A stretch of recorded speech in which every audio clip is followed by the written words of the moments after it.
Oi, gente, tudo bem? Como estamos? Estou aqui, me atrasei uns minutos para colocar o título, que é uma inovação do nosso Instagram, não é mesmo? Agora eu vou esperar a Ju chegar, já chegou, vou chamar ela aí. E demorei, Ju, porque eu tava achando o título do nosso do nosso para colocar o título. Aí eu não sei se ficou o título, se não ficou o título. Vou chamar a Ju aqui. Eu tento colocar o título de novo. E aí, gente boa? Mais um para a sua ciência. E Olá, Isabel. Boa tudo noite. bom? Tudo bem? Como é que você Tudo tá? jóia. Tô bem. Primeira live que eu vou fazer. Tô super feliz. Ah, que legal, Obrigada pelo convite. que legal, que bom, que bom. Eu não sabia que tu estava trabalhando com a Jaque, né? Aí eu conversei com ela, ela me Isso, contou, eu falei, que legal, coisa boa, notícia boa. Como é que você tá? Você tá sim. bem? Como é que você tá aí na sua quarentena? A Jaque já tá aí, ó. Sim, tá tudo bem. Oi, Jaque. Olá a todos e todas que estão entrando aqui, assistindo, nos prestigiando. Espero que estejam todos bem e seguros em casa. Comigo tá tudo certo, dentro do possível, né? Eu fiquei aqui em Salvador, então eu tô longe da família, mas oportunidades como essa conversa que a gente vai ter aqui, isso é um aspecto que está sendo bastante interessante dessa pandemia. Isso de alguma forma nos aproxima, então isso é muito bom, assim, poder ter esse contato, né? Ontem, sabe que ontem eu dei aula para um. Olha que loucura isso. Um amigo me convidou para participar da aula dele para falar sobre a minha tese de doutorado, que foi um colega de Sim, colégio meu. Olha que loucura. No interior do olha Rio Grande só. do Sul ele mora hoje. Olha que loucura. E aí me pediu para participar com ele. Então, essas são as coisas que a gente está conseguindo fazer, né? Aproximar, assim. Bom, Pois é, essa é uma oportunidade excelente de eu poder falar um pouco da minha pesquisa, enfim, falar das minhas reflexões aí junto com o GEVAC, junto com a Jaqueline. Então, que bom. Bom, já podemos começar, porque já estamos com quase 20 pessoas aqui conosco. uau! Eu, eu vou apresentar um pouco o nosso instituto. Para quem Tá. não conhece, nós somos pesquisadoras do Instituto Nacional de Estudos Comparados em Administração de Conflitos, é um nome enorme, o INEAC, que é a página que vocês estão aqui, né? E aí convido todo mundo também a conhecer o nosso site, que é onde a gente tem o repositório, e também pedir para os nossos pesquisadores que estão nos ouvindo que mandem os seus artigos para o repositório, porque é um jeito muito bom da gente ter os nossos artigos facilmente localizáveis, né? As nossas teses e tudo mais. Então, dizer que lá no nosso site a gente tem muitas informações do que os pesquisadores fazem. Agradecer imensamente o convite da Juliana Tonchi, o aceite do convite, né? Que a gente está muito feliz assim, de estar podendo fazer essas comunicações, porque o Instituto é muito grande e acaba que Sim, quando a gente tem no nosso dia a dia aqui, quando não tínhamos pandemia, a gente não conseguia se encontrar tanto só nos encontros nacionais do Instituto. E agora, e nos nossos congressos, né? A gente sempre se encontrava no Unbox. é Mas, verdade.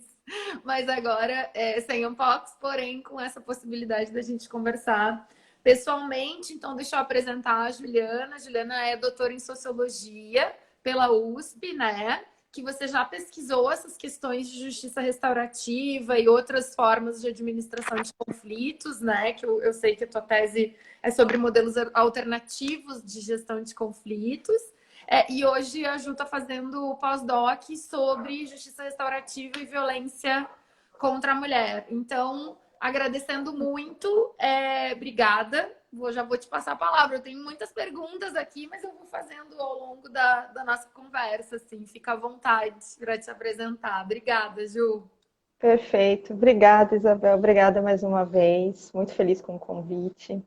É isso mesmo. Então, eu sou socióloga de formação. Acho que é importante já começar a conversa dando essa informação, porque eu pesquiso o tema, né, dentro aí do tema da justiça restaurativa, e muitas pessoas ainda associam a justiça restaurativa por razões óbvias, né, tem justiça no nome, e ela foi abraçada pelo judiciário, então muitas pessoas já imediatamente associam esse tema com o campo do direito, mas outras áreas também vêm realizando pesquisas sobre isso, né? Então, eu, por exemplo, estou dentro aí da área das ciências sociais, particularmente a sociologia, mas também a psicologia, a gente tem, enfim, outras áreas aí, pedagogia, muitos trabalhos também sobre justiça restaurativa, né? E só para terminar, né, a apresentação, então eu sou pesquisadora do GEVAC, que é o Grupo de Estudos sobre Violência e Administração de Conflitos, da UFSCar, coordenado pela professora Jaqueline Signoretto. Então, o meu diálogo com o INEAC se dá através do GEVAC. Eu, no momento, faço uma pesquisa de pós-doutorado aqui na Universidade Federal da Bahia, então falo com vocês aí aqui desde Salvador. Ai, que delícia! E, sim, não sei mais o que é inverno, não sei mais o que é sentir frio, desde que vim morar aqui na Bahia e sou muito feliz aqui. E, além de fazer esse pós-doutorado no programa de pós-graduação em Ciências Sociais, eu também atualmente sou professora do mestrado profissional em Segurança Pública, Justiça e Cidadania, que a UFBA oferece para funcionários dos tribunais. A gente já teve turma aí do Ministério Público, Defensoria, Magistratura, então tem um perfil bastante interessante. E nesse mestrado eu leciono uma disciplina sobre justiça restaurativa. Eu comecei, Isabel, a estudar justiça restaurativa desde a graduação, né? Praticamente desde quando ela chegou no Brasil, porque a gente pode dizer que o marco inaugural da JR foi em 2005, quando foram inaugurados os 3 projetos piloto, um em São Caetano do Sul, que foi onde eu fiz a maior parte aí da minha pesquisa. Teve também, a gente teve um piloto no Núcleo Bandeirante, no Distrito Federal, e em Porto Alegre, no Rio Grande do Sul. E eu comecei a pesquisar a JR mais ou menos em 2006, quando eu fazia graduação em Ciências Sociais na UFSCar, na época sob orientação da professora Maria da Glória Bonelli. Então, só para dizer que desde então eu nunca mais parei de estudar justiça restaurativa, e é um prazer poder também assim ter essa visão um pouco global e acompanhar o crescimento da pauta, né? Então, eu vejo assim uma diferença brutal. Se antes, quando eu ia falar sobre justiça restaurativa, poucas pessoas conheciam, hoje quando eu vou falar em qualquer tipo de espaço, é muito difícil alguém dizer que não sabe o que é, não tem a mínima ideia. Né? A grande maioria das pessoas já tem alguma ideia do que é. Então, ao longo dessa trajetória também, eu desenvolvi diferentes olhares, assim, abordagens sobre a justiça restaurativa. Então, comecei de uma perspectiva da sociologia das profissões. Depois, no doutorado, na USP, eu estudei o tema a partir da sociologia da punição. Então, foi de grande valia para mim a leitura de Foucault. Foi uma época aí bastante importante, sob orientação do professor Marcos Alvarez, quando eu pude olhar um pouco para as práticas. Né? Então, antes eu estava olhando para os profissionais, as disputas entre aqueles que se envolviam com a pauta da justiça restaurativa e aqueles que se colocavam de maneira contrária. Depois, no doutorado, eu olhei para as práticas. Então, passei por essas áreas e também pela criminologia. Então, só para dizer, porque acho que é bastante importante isso aí na minha formação, eu fiquei 1 ano no laboratório do professor Álvaro Pires, lá no Canadá, em Ottawa, que é, de uma certa forma, bastante um laboratório conhecido na área, porque a gente tem muitos pesquisadores que já foram para lá, ou fizeram parte, né, de suas pesquisas lá, ou fizeram um doutorado todo, um mestrado, enfim. E essa visita foi bastante importante, impactou bastante a minha análise sobre a justiça restaurativa quando eu entrei em contato com a teoria da racionalidade penal moderna do professor Álvaro Pires. Então, também deu uma outra perspectiva no meu trabalho sobre a JR, né? E, bom, acho que uma primeira dificuldade, antes da gente entrar no tema aí do meu pós-doc, porque a Isabel já falou, o meu tema hoje no pós-doc é estudar essa questão que é muito controversa, muito polêmica, né? Que é a aplicação da justiça restaurativa para casos que envolvem a violência doméstica e familiar contra a mulher. Então, o que eu estou fazendo agora no meu pós-doc é tentar mapear um pouco os argumentos que embasam posições favoráveis e contra, né, a justiça restaurativa sendo aplicada aí nessa área. Então, é um pouco isso do que eu estou fazendo agora. E acho que, bom, tem aí uma questão direta com a pandemia e com o isolamento social, porque isso impactou o meu objeto de pesquisa, que é a questão da violência contra a mulher. Acho que depois a gente pode falar sobre isso. e impactou também o desenvolvimento da pesquisa. Eu imagino que isso deva ter sido o tema aí de várias lives aqui, porque eu, por exemplo, estava no momento em que eu tinha acabado de fazer 2 cursos de capacitação para ser facilitadora de práticas, eu ia poder acompanhar algumas práticas, quando, enfim, chegou o Covid-19 e ficou tudo em suspenso, né? Então, eu tenho tentado continuar a pesquisa com as entrevistas virtuais, tem funcionado bastante, e É? tem, inclusive, me possibilitado conversar com pessoas de outros estados, que eu, de outra forma, acho que não teria a possibilidade de conversar com elas. Então, tem funcionado, claro que a gente perde por um lado, mas a gente tem que continuar, né? Tem que trabalhar, tem que fazer a pesquisa. Então, é um pouco isso do que eu estou fazendo no momento. E aí E você tá fazendo entrevista à distância, então, porque eu acabei fazendo trabalho de campo nas redes, até estou estudando isso de um jeito que eu nunca imaginei que eu fosse estudar, como é que é fazer isso, né? Mas enfim, aí você tá fazendo então entrevistas ainda. Tá, isso. você conseguiu, que bom. Eu já tinha feito assim, um esforço de um levantamento bibliográfico, até queria aproveitar e dizer que eu e Jaqueline chegamos a publicar um artigo bastante provocativo sobre a justiça restaurativa sendo utilizada aí, nos casos que envolvem a violência de gênero. Esse artigo foi publicado, o artigo se chama, né, o texto se chama Justiça Restaurativa para o Direito das Mulheres, e ele foi publicado em um livro que se chama Alternativas à Justiça, que foi organizado aí pelo Leandro Aires França e a Pat Carlin. Que legal. Então, já vi esse esforço, essa reflexão teórica, né? Nesse momento, eu estou tentando continuar o campo com as entrevistas virtuais e tem alguns resultados parciais que posso, enfim, conversar, colocar aqui para o debate com vocês. Mas, enfim, acho que um primeiro ponto que eu acho importante colocar, embora a maioria das pessoas hoje já saibam o que é justiça restaurativa, no caso de alguém, né, não saber o que tentar dar uma definição, porque essa é uma questão, inclusive, que eu acho que todo mundo que se dedica ou que quer estudar JR necessariamente vai ter que passar por isso, que é a questão da definição. Né? A gente tem um campo aí em construção e em disputa, então são diversos os conceitos, definições de JR, e a gente, é o que eu sempre digo, a gente não conta com uma definição única hoje, nem nunca vai contar, porque são essas dinâmicas que movimentam o campo da justiça restaurativa.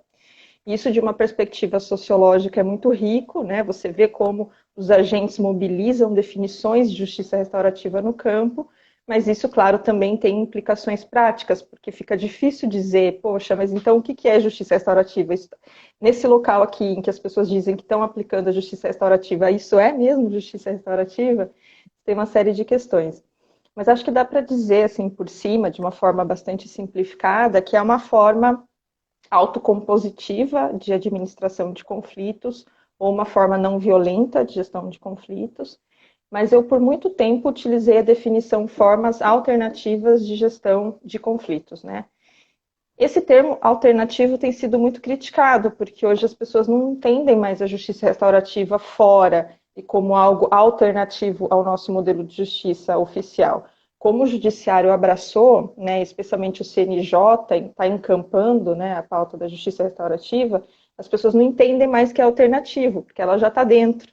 Uhum, Mas eu ainda gosto do termo formas alternativas, porque acho importante dizer que, embora a justiça restaurativa ela esteja realmente sendo apropriada, uhum. ela coloca uma contraposição muito forte e muito importante com relação ao nosso sistema de justiça oficial, especialmente o ramo criminal do nosso sistema de justiça, e a gente não pode perder isso de vista, porque acho Claro, que essa, inclusive, é uma das principais riquezas da justiça restaurativa.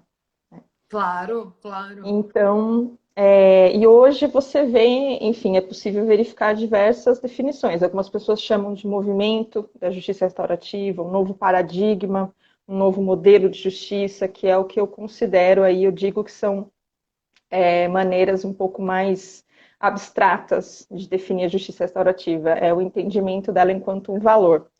Mas dá para a gente pensar também a JR enquanto um conjunto de práticas que são práticas muito diferentes do que se observa nos ritos do sistema de justiça oficial. E aí, dentro desse conjunto de práticas, você tem uma riqueza muito grande de ferramentas, de técnicas. Então, você tem a utilização da comunicação não violenta, você tem a utilização, às vezes, de formatos circulares, o uso do bastão da fala, que é a recuperação de um procedimento muito ancestral, né, em nossas sociedades. Você tem a questão do incentivo ao diálogo, participação ativa de todos os envolvidos, inclusive a vítima, né? Porque uma das principais queixas aí das vítimas quando ingressam no sistema de justiça é que elas não são ouvidas, elas não têm a oportunidade de se expressarem. Então, dentro da justiça restaurativa, ela pode ser contemplada. A escutativa, não sei se já falei, mas enfim, você tem uma riqueza muito grande. Mas eu ainda destaco que acho que o principal ganho da justiça restaurativa é a questão da restauração, que vem, claro, do próprio nome dela, justiça restaurativa, e que não pode ser confundida com reconciliação ou perdão, né? Ou as pessoas têm essa ideia de que restaurar significa voltar à situação anterior, e não se trata disso, né? Então, acho importante desfazer essa confusão, especialmente quando você fala aí de JR sendo aplicada no campo da violência contra as mulheres. Há esse entendimento de que a restauração, nesse caso, é a proposta de reconciliação do casal, e não é isso. O restaurativo quer dizer restaurar relações que foram abaladas pelo conflito, porque é uma tentativa de mudar a lógica, né? Então não se trata mais da punição, mas sim da restauração. Não se trata mais da culpabilização, mas da responsabilização. E por isso é importante destacar que, em tese, todos os participantes de um ritual ali de justiça restaurativa, eles precisam estar voluntariamente participando, né? Eles não podem ser coagidos. E aí, para chegar na questão da violência contra as mulheres, hoje a JR também pode ser... Desculpa te interromper, Ju, mas eu queria Claro, porque eu acho que pode ter gente ouvindo que não conhece a diferença entre a sim, mediação e a justiça restaurativa. Então, assim, sim. porque a mediação também tem o círculo formatos circulares, né? A mediação também tem o uso várias vezes dessas também, dessas técnicas. Então, um pouco para as pessoas que estão nos ouvindo que não conhecem, qual é a Claro. diferença entre mediação e justiça restaurativa? Perfeito. E há, inclusive, Isabel, uma confusão grande, porque uma das técnicas, uma das práticas de justiça restaurativa, porque você tem o círculo restaurativo, conferências familiares, você tem uma série de dinâmicas, mas uma delas é a mediação vítima-ofensor. Então, realmente há uma confusão entre mediação e justiça restaurativa. E eu costumo fazer a diferenciação a partir do seguinte: em um procedimento de mediação, um aspecto que é bastante relevante é porque você considera as partes um pouco em um patamar ali de igualdade.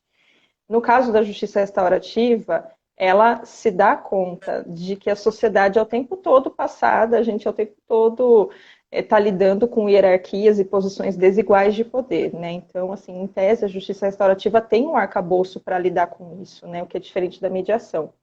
E o papel daquele que vai conduzir o procedimento também é diferente. Então, na mediação, vamos fazer a comparação entre os três, para ficar ainda mais fácil. Na conciliação, o conciliador ele pode propor determinados fechamentos para aquele conflito, né?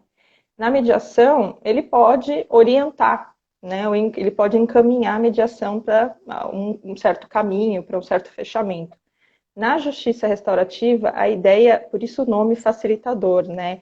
Ele não funciona como um terceiro imparcial que vai ter algum poder de decisão, de julgamento. Ele vai simplesmente facilitar o que parece, inclusive, que é algo simples, mas é altamente complexo, né? Ele não vai interferir no procedimento e são as próprias partes que precisam chegar em acordos, em um consenso sobre como seria a melhor forma de encaminharem suas vidas a partir dali, né? Se vai haver um ressarcimento ou não, enfim. Há uma flexibilidade, uma diversidade enorme aí de possibilidades também de fechamento para os casos, né? Não sei se ficou claro, mas é um pouco mais ou menos essa Uhum. Mas a a minha mediação é porque o compreensão. mediador vai ter um papel ativo, né? No caso, assim, é um cara que vai estar Sim, lá num papel mais ativo. E eu acho que se a gente pensa em como as mediações se atualizaram nos juizados especiais criminais, por exemplo, nos criminais até elas são bem mais complexas, mas nos cíveis, né?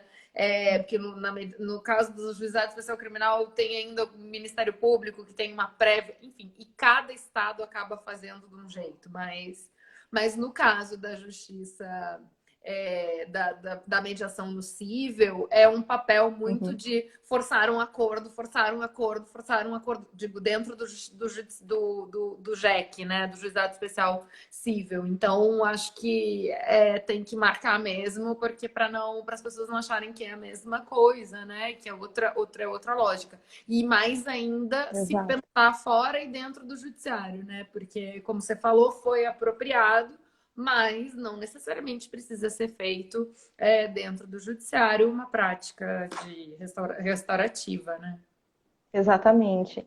Então, assim, a mediação, acho que ela tem muito mais história, talvez, e também, assim, no sentido de uma produção, né, científica sobre isso, enfim, você tem mais, comparativamente à justiça restaurativa.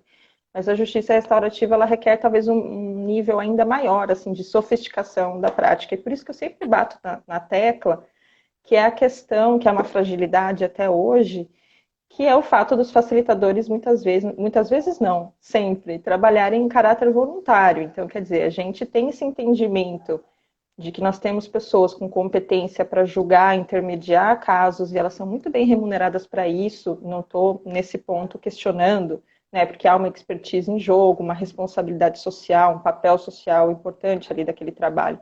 Mas por que a gente não consegue considerar que as pessoas que vão ser facilitadores, mediadores, elas também estão cumprindo um papel que exige um nível de conhecimento avançado, que é muito sofisticado e muito delicado no sentido de que impacta diretamente a vida das pessoas, né?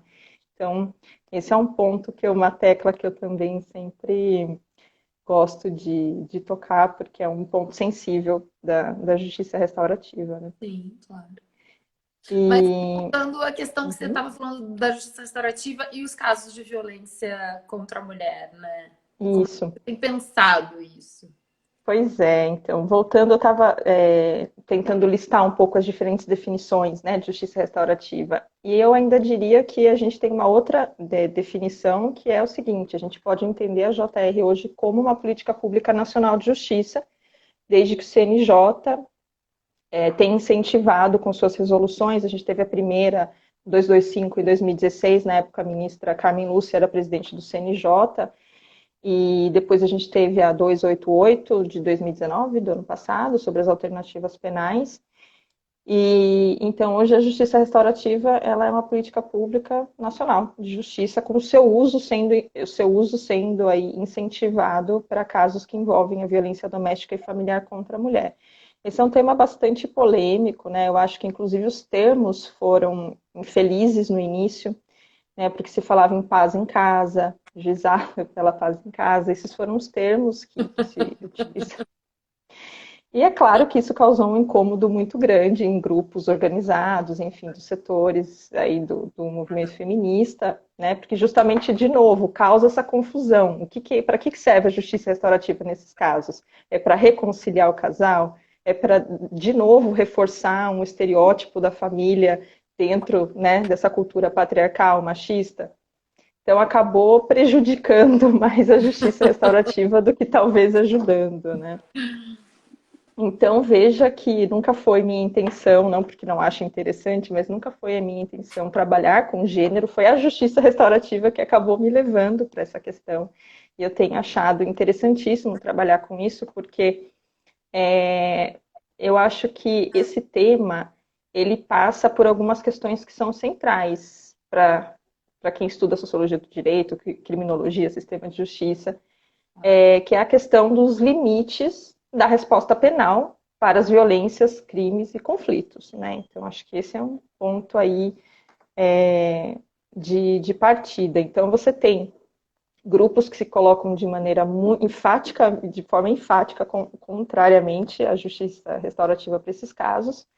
E aí eu mapeei, até trouxe uma colinha aqui, Eu mapeei, os resultados parciais da pesquisa mostram que a gente tem 4 linhas argumentativas, né, do porquê que essas pessoas se colocam de maneira contrária. E eu já vou falar sobre elas. E as pessoas que, como eu, Jaqueline e, enfim, outras pessoas, estão pensando, né, que a justiça restaurativa pode, por que não, ser uma via. Nós estamos principalmente pensando, então, na questão dos limites da resposta penal e estamos pensando também num grupo de mulheres que é grande, que é considerável, que não estão satisfeitas com a resposta que o sistema de justiça, com a resposta estatal que lhes é oferecida, né? Que pode, em última instância, levar o agressor a uma pena de prisão. A gente sabe que, no final das contas, não é o que acontece na maioria dos casos, né?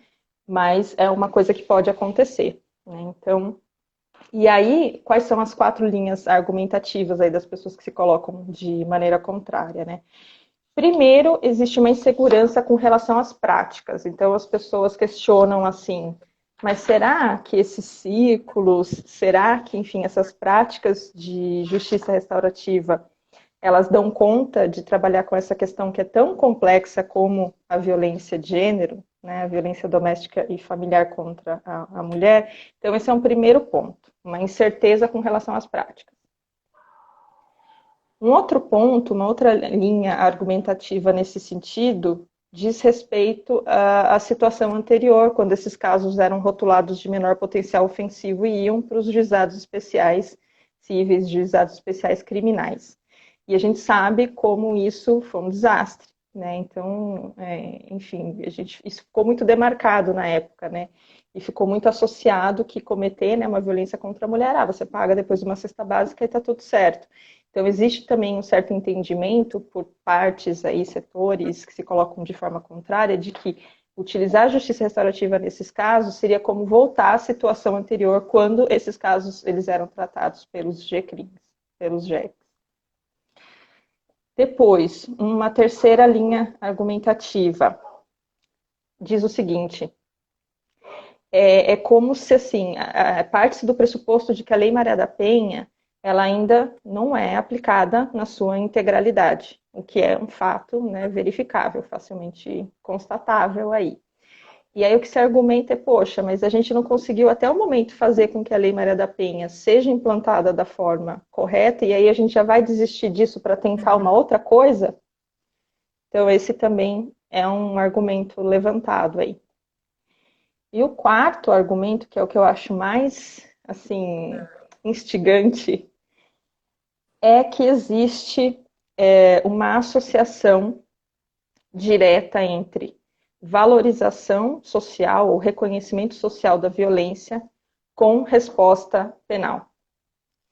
Então, argumenta-se o seguinte, e isso eu já ouvi várias vezes: mas a justiça restaurativa ela não é utilizada para crimes patrimoniais ou homicídios, então por que a gente vai usar para violência contra a mulher? Sim, é a questão política, né? Da criminalização, a questão política do Exato. acionamento do sistema de justiça. Como se você oferecer uma resposta diferente da resposta penal significasse uma desvalorização do que significa o cometimento daquela violência, entende? Então, isso, para mim, tem sido um argumento que tem me instigado muito, porque justamente a justiça restaurativa, ela rompe com essa lógica, né? Ela dissocia, ela faz essa dissociação que Angela Davis, por exemplo, traz entre crime e pena, né? Ou eu uso o referencial teórico do Álvaro Pires, né? A JR, ela estaria fora dessa racionalidade penal moderna.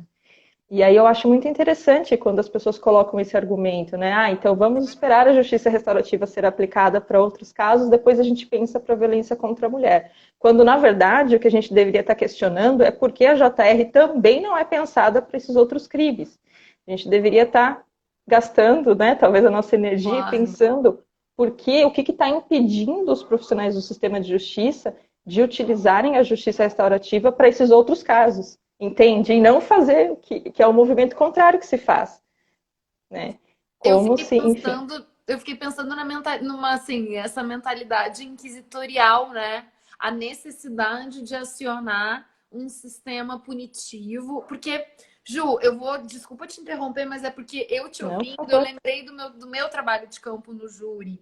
E no trabalho de campo no júri, quando eu estava lá fazendo o trabalho de campo, foi quando começou quando mudou a tipificação do feminicídio. Quando colocaram a Hum, qualificadora do feminicídio, tá?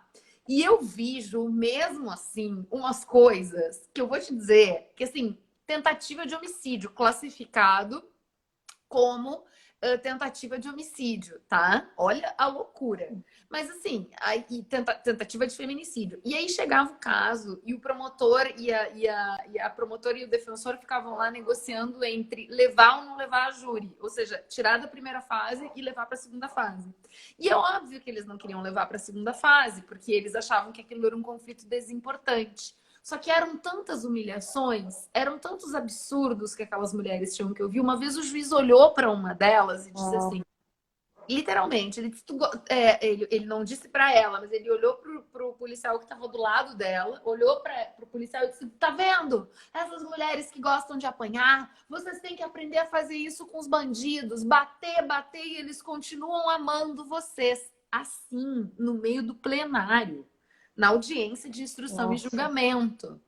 Nesse dia, ainda rolou uma coisa pior ainda. Na hora de negociar se eles iam ou não iam extinguir com o processo, a promotora pegou o processo, jogou o processo na mesa e disse assim: eu não tenho nada a ver com isso. Se ela gosta de coisas horríveis, ela que continue com ele. Assim, na frente da vítima. Então, por que eu tô trazendo Nossa. esses relatos, né, pesadíssimos, assim? Porque eu me lembro que eu falava, meu Deus, não faz o menor sentido isso aqui. E a mulher lá chorando, dizendo que queria o marido de volta, por questões, inclusive, financeiras, que não estava, né? E falando que visitava o marido, que amava o marido, quando o defensor perguntou se eles continuavam, se ela continuava visitando ele. Ela disse, nós continuamos juntos. Então, assim, recolocando aquela situação familiar, aquilo virou um drama, todo mundo ali sofrendo, a mulher sendo humilhada na frente do juiz, e aí os caras. E então, essa coisa, esse Sim. discurso que tu está dizendo, que precisa do sistema de justiça criminal para ser punido, por outro lado, o sistema de justiça criminal, quando recebe esses casos, primeiro, não quer, considera feijoada, trata essas mulheres desse Sim. jeito, trata esses homens. Então é muito curioso esse paradoxo, né? Como é que vocês têm pensado isso, assim? Sim. Não, eu vou te dar um exemplo prático, porque o meu ponto é o seguinte, eu também endosso, assim, essa opinião, opinião não, um fato, né, de que a Lei Maria da Penha, ela realmente, assim, é considerada uma das três aí legislações mais importantes, né, enfim, significativas aí do mundo, e ela representou um avanço, foi uma conquista da luta de mulheres, e aí, enfim, você tem uma série de inovações.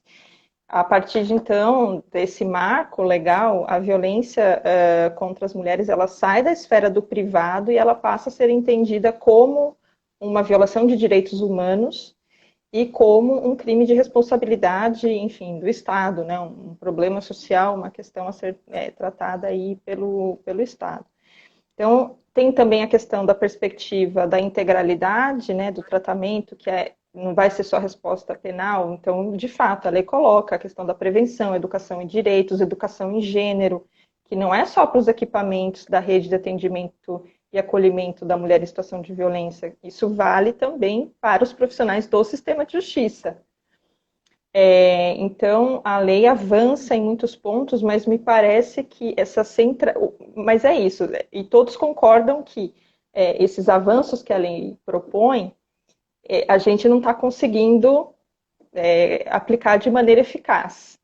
Né? Então, você tem problemas aí na questão da capacitação, formação em gênero, né? Da questão de como prevenir a violência, a articulação da rede de atendimento, juizados de competência mista. Então, parece haver um certo consenso nisso, de que você ainda tem muitas barreiras a serem removidas, porém, ainda é uma aposta na resposta penal, pelo menos do meu ponto de vista. E me Uhum. parece que é justamente ali que daí funciona. Todas as outras inovações parece que, enfim, a gente não consegue, sempre tem barreiras. Mas a parte da resposta criminal funciona bem. E um exemplo prático que eu vou te dar é a questão da concessão da medida protetiva.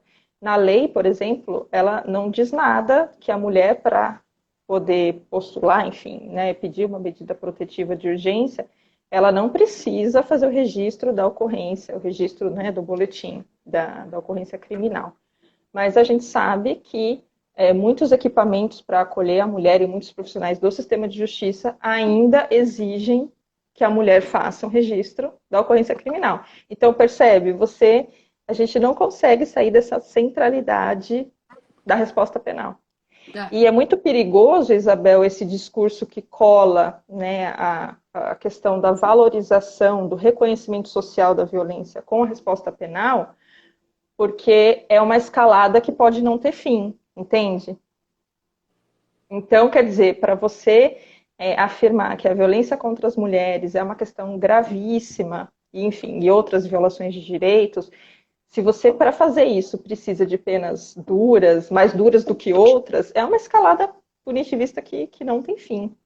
Né? Claro, claro. Então, esse é um ponto assim que eu tenho tentado desenvolver no meu trabalho. Né? Então, no reconhecimento dos avanços da lei, que são muitos, de fato, não é uma lei que se apoia só em resposta penal, ela não cria novos tipos, né, novos tipos de crimes, com exceção do descumprimento da medida protetiva, porque aí sim um agressor que descumpra, ele vai ser preso. Mas é isso, a gente continua dentro do que o professor Álvaro Pires vai chamar dessa racionalidade penal moderna, e é difícil sair dela, né? E a justiça restaurativa está aí, como uma possibilidade de oferecer para as mulheres que, por uma série de dificuldades, ou por própria opção e autonomia, não querem, né, fazer um registro, né, da ocorrência, um registro criminal, a justiça restaurativa está aí como uma opção. Então, eu acho que Agora, isso tem a ver com a pergunta do Cláudio, né? Em que momento processual se usa a justiça restaurativa? E aí, a minha pergunta para você é justamente certo. também essa: o que você já viu em campo? Se você já fez, se você já viu acontecer, né? Justiça restaurativa para violência doméstica, odeio esse nome. Violência contra a mulher. Eu aqui reproduzindo. Não, imagina. Violência contra a mulher. E se você já viu, e como é que você está pensando isso na prática? E essa dúvida do Cláudio, qual o momento processual? Eu acho que é antes, né, do processo. Então, essa é uma questão que eu também estou pensando aqui na minha pesquisa, porque é o seguinte, eu coloco, né, que a justiça restaurativa tem todo esse potencial de poder ser uma outra resposta fora dessa racionalidade penal moderna, fora dessa resposta automática e punitiva, né? E ela tem esse potencial para isso, porém, quando ela é pensada para casos de violência doméstica e familiar, ela é vista como algo acessório e que não impacta o processo civil e criminal. Então, temos aí uma questão. Eu parto da ideia de que qualquer aplicação da justiça restaurativa é válida. Né? Se for para, enfim, a gente pensar em grupos reflexivos, porque é importante tratar desse ofensor, é importante dar um apoio para a vítima. A gente tem aí iniciativas que estão pensando na justiça restaurativa, inclusive para quem já está cumprindo pena. Então, nesse caso, a justiça restaurativa não está sendo utilizada como alternativa, ela está cumprindo um outro papel que eu acho importante, mas ela perde força enquanto uma potência crítica em relação ao nosso direito penal. E aí, nessa seara da violência doméstica e familiar contra a mulher, o que está acontecendo é isso. Me parece que, inclusive, talvez a grande aceitação que ela tenha é porque ela está sendo usada de forma complementar e acessória. Então, são pouquíssimos os casos. Eu até agora só conversei com 2 pessoas que facilitam procedimentos, círculos conflitivos. Então, algo como uma mediação vítima-ofensor. E mesmo nesses casos, o que é raríssimo, esse procedimento não impacta no processo que corre em paralelo. Então, a justiça restaurativa tem sido muito mais pensada como algo complementar, no sentido de grupo reflexivo, grupo de apoio à vítima. E aí, nesse sentido, me parece que as pessoas, infelizmente, eu como grande entusiasta, né, da justiça restaurativa, me parece que as pessoas que se colocam daí de maneira contrária à aplicação da JR nesses casos, até o momento elas não têm muito com o que se preocupar, entende? Porque a gente não está tensionando a resposta estatal usual aos casos, que, Uhum, como eu uhum. coloquei, acaba se centrando um pouco na punição, né, do Temos algumas agressor. perguntas aqui, ó. A Jaque perguntou do feminismo negro abolicionista e da expertise das profissionais críticas. E a Jade perguntou, num país como o Brasil, com alta demanda de respostas penais de prisão, como a gente consegue escapar e garantir o caráter de voluntariedade do agressor sem entrar no paradoxo prisão ou justiça restaurativa? Como essa última questão, como é que a gente consegue? Como que a gente consegue escapar e garantir o caráter de voluntariedade do agressor?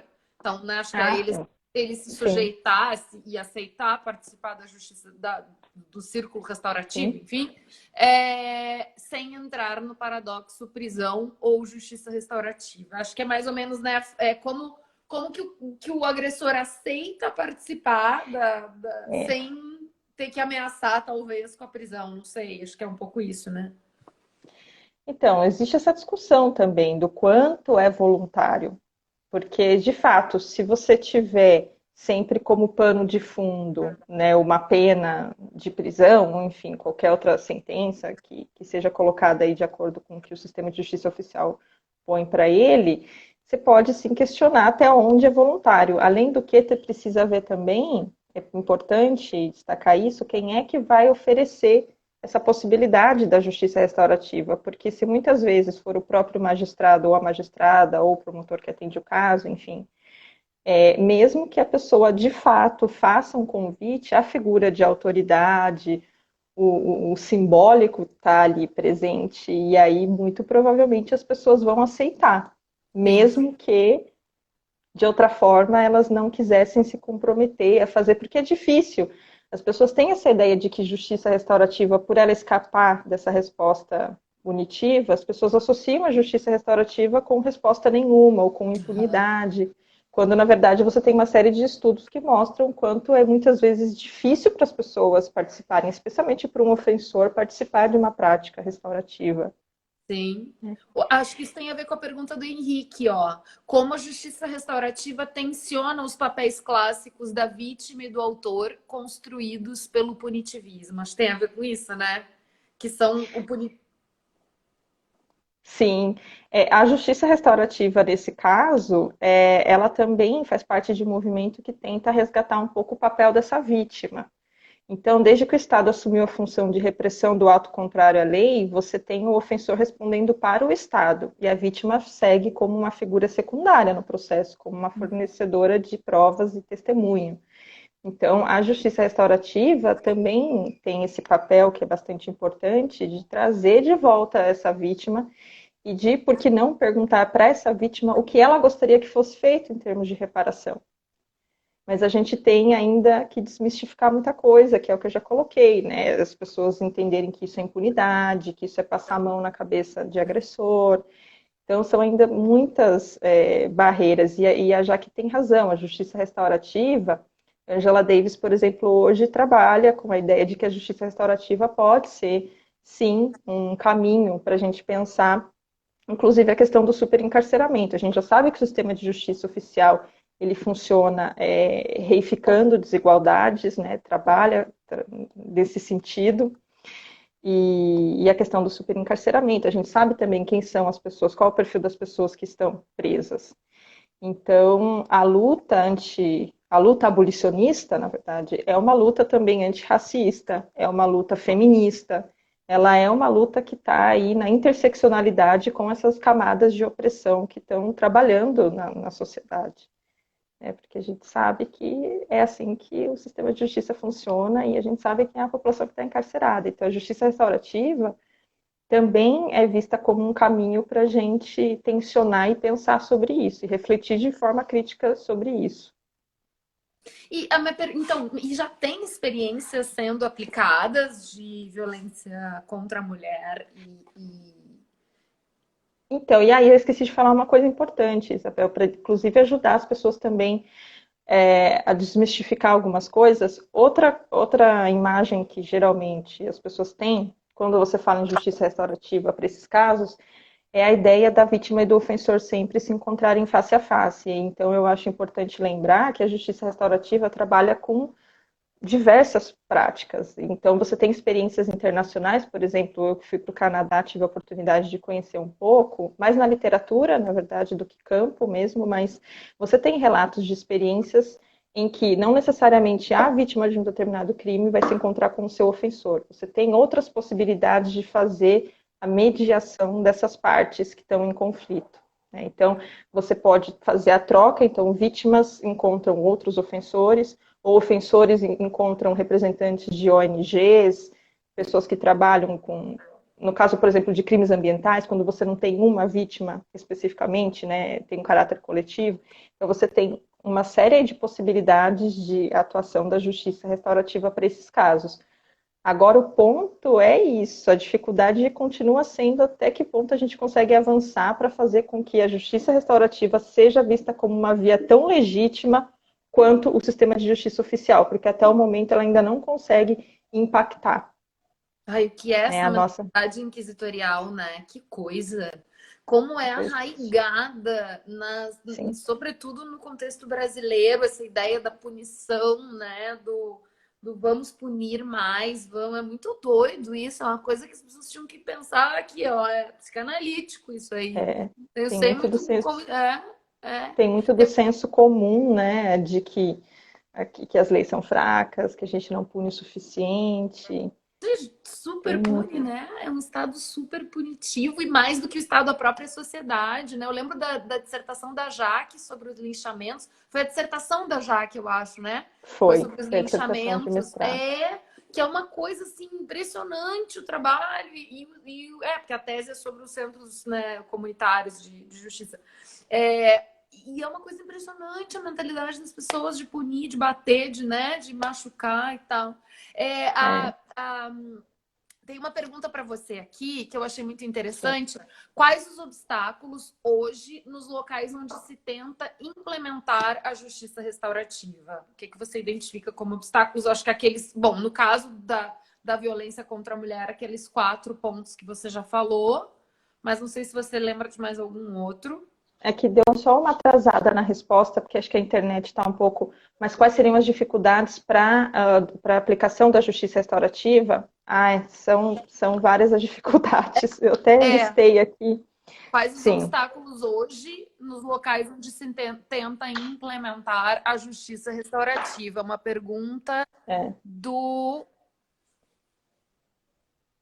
Não sei o nome, porque é um arroba, SostenesJS.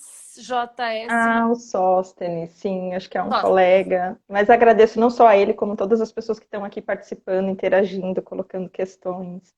Então, são várias as dificuldades, são vários os obstáculos, e tem sido interessante, porém também, enfim, é um pouco amargo isso, observar que os mesmos obstáculos que eu verifiquei quando defendi a minha tese de doutorado, eu ainda estou escutando as pessoas falarem.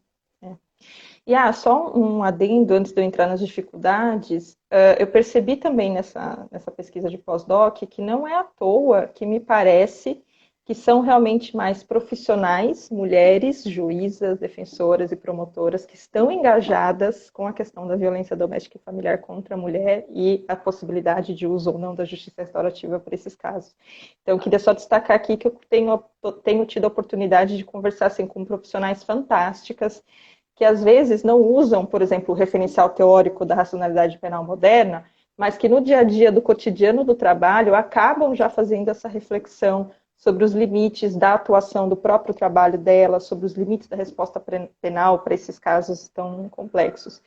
E aí, nessas entrevistas, o que eu tenho observado algo que eu já tinha pontuado há muito tempo, que é a pessoalização dos programas. Os programas, mesmo hoje, a justiça restaurativa sendo uma política pública nacional de justiça, ela ainda fica centrada na figura de algumas pessoas. Então, se aquele magistrado ou aquela magistrada que trabalha com a JR ali no seu juizado, na sua vara, se ele sai de um lugar e vai para o outro, o risco é muito grande da experiência de justiça restaurativa acabar. Você tem ainda a questão do trabalho voluntário dos facilitadores.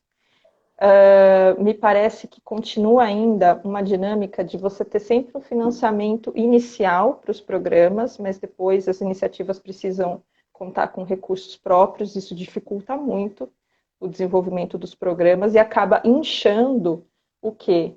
A parte das capacitações. Porque se você tem sempre um financiamento que é inicial, que é para você capacitar as pessoas para utilizarem a JR, não vão faltar grupos de pessoas interessadas em capacitar, mas depois como é que fica a avaliação e o monitoramento desses programas? Como é que fica a sistematização dos dados, a publicização dos dados? Esse é um problema, né? Então, você tem também o desconhecimento da população, você tem ainda muitos profissionais do sistema de justiça que se colocam de maneira contrária, que resistem à justiça restaurativa, então são várias as dificuldades ainda, né? E, Claro. como eu já pontuei aí ao longo da minha fala, quando se fala então de violência doméstica e familiar contra a mulher, as resistências vêm muitas vezes ainda com mais força. Eu fiquei pensando, te ouvindo, Ju, uma coisa dessa questão, uma questão que eu acho que se repete no sistema de justiça, no sistema de justiça. E especial, eu como.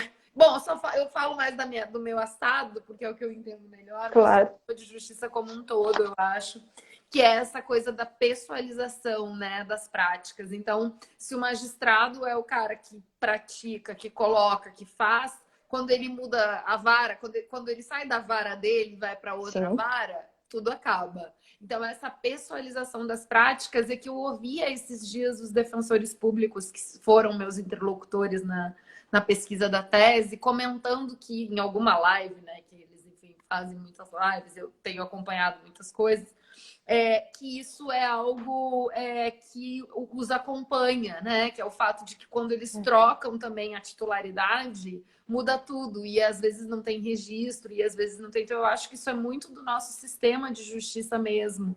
A gente tem uma característica que é pessoalizada, né? E que é sim. muito ruim, porque acaba que você não institucionaliza algumas práticas, assim.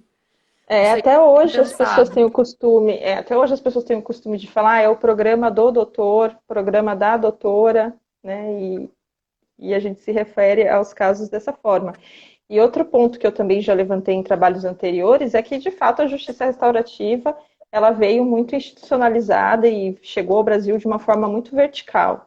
Ela chegou como uma expertise, uma pauta importada, que foi abraçada por pessoas que ocupavam cargos importantes no executivo, foram magistrados quem adotaram, encabeçaram os primeiros programas, e isso me parece que continua. Então, tem um lado que é muito positivo, eu acho ótimo que o judiciário esteja dando atenção à justiça restaurativa, que nós tenhamos cada vez mais pessoas se dedicando a estudar, saber um pouco mais do que é, mas tem um outro lado que a gente acaba esquecendo isso, né? A gente acaba esquecendo que a justiça restaurativa, ela não é do domínio do judiciário, ela é uma prática que teria que ser democratizada, nela, porque não ser apropriada pelas franjas do sistema, por que tem que vir de cima, institucionalizada e centralizada?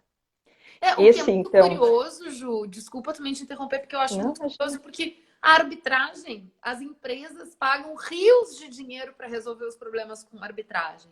Só que aí, claro, né, não são os problemas das empresas, das grandes corporações, eles para não levar para o judiciário, porque a ideia Sim, desses caras é fugir do judiciário. Eu acho isso muito engraçado. E aí, quando a gente fala em justiça restaurativa para outras questões, as pessoas ficam, oh, mas como assim? Se afinal. E aí você falou, é. mas as grandes corporações não querem usar o judiciário, né? Porque é o que atrasa, é o que demora, é o que dá problema e tudo mais.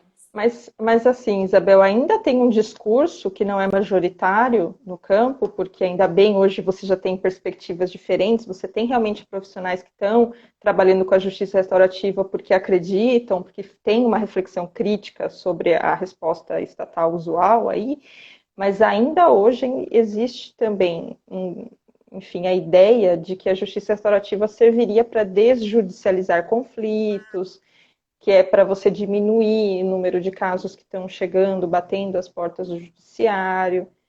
como eu te falei, ainda bem, isso não é majoritário, né? Tem pessoas que estão realmente se empenhando em estudar a justiça restaurativa de forma mais aprofundada, mas ainda também tem uma ideia aí por parte de alguns atores que estão aí no campo. Tem uma pergunta da Júlia, que eu acho que tem tudo a ver com o que você falou ao longo da live toda, né? Que é como a justiça restaurativa se apresenta como um paradigma alternativo ao paradigma punitivo do sistema de justiça criminal. Ela perguntou isso, mas acho que você já falou, assim, uma coisa que você Sim, já explorou bastante.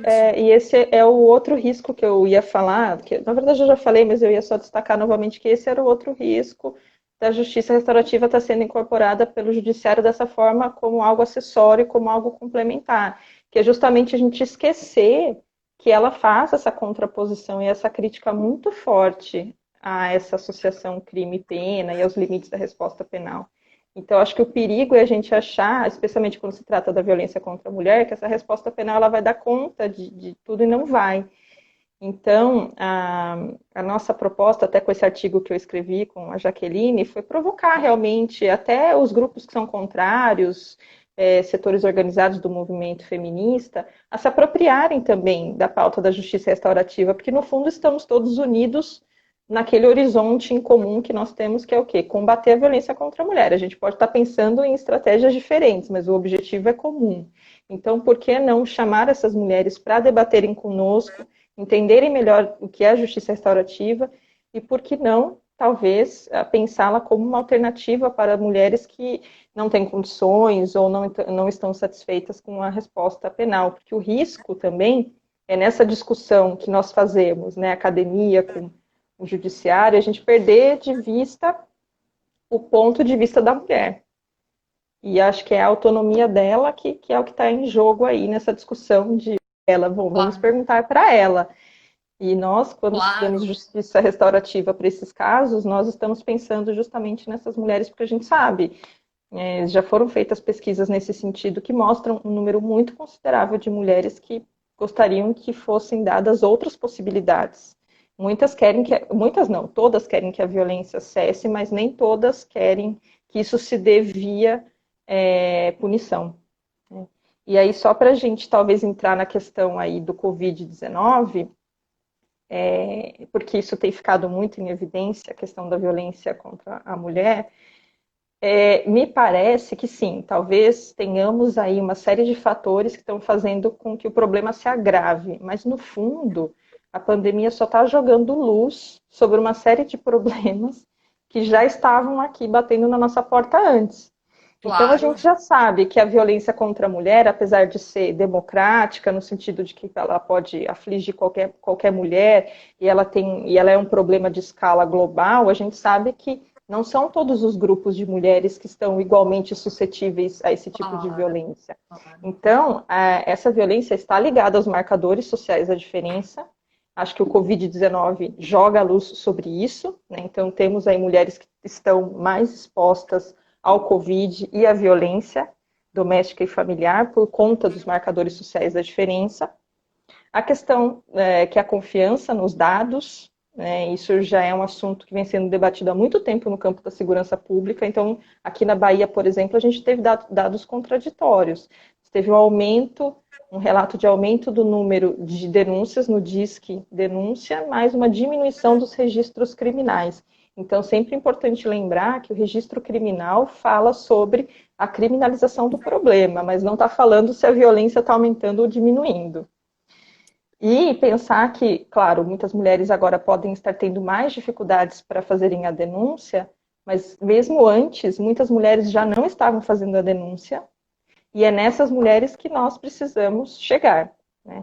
Porque elas não entendem, muitas vezes, que essa violência que é traduzida pela lei e pelo sistema de justiça como crime, e sendo crime precisa ser denunciado, né? Muitas não têm esse entendimento, elas não fazem a denúncia. Outras até têm esse entendimento, mas por uma série de outras restrições também são incapazes ou optam por não fazer a denúncia.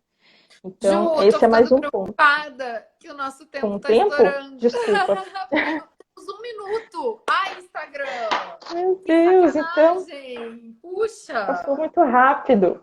Muito! Mas, ó, tem uma pergunta da Vanessa maravilhosa aqui: como equiparar forças entre as partes na justiça restaurativa? Como o nosso tempo está acabando, eu vou Sim. sugerir que a Vanessa Prado, uma maravilhosa amiga que eu amo, querida, beijo, obrigada por nos assistir, que fale com a Ju nas redes sociais dela, Juliana Tonchi. Vou sugerir, Fico à vou agradecer disposição. mais uma vez a Ju. Muito rápido, vou agradecer a Ju por aceitar o nosso convite. Sigam a gente no ENEAC nas nossas redes sociais. Ju, vou passar a palavra para você em 30 segundos.